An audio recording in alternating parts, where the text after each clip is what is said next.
In the early days of the iPhone was so expensive to produce that Steve Jobs had an impossible decision to make. And as a result, he cut a deal with AT&T to be the exclusive provider of the iPhone. The reason he cut that deal was the phone was so damn expensive. Without the subsidy from AT&T, he couldn't get it in users' hands. So Bill was a CEO advisor to Steve Jobs and me at the same time. I run a 50-person flaky company in Silicon Valley.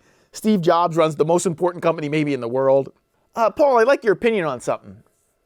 I was like, what's that, Bill? So, well, Steve has a really important decision.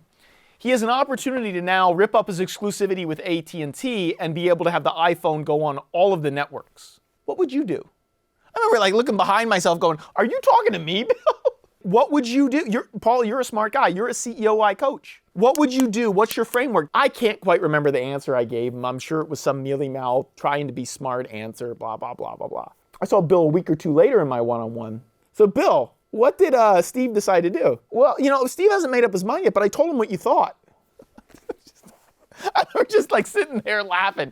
You told Steve Jobs what I thought about if he should rip up his exclusivity with AT&T and go multimodal because I happen to be the dude you talked to this week? Yeah, that's pretty cool.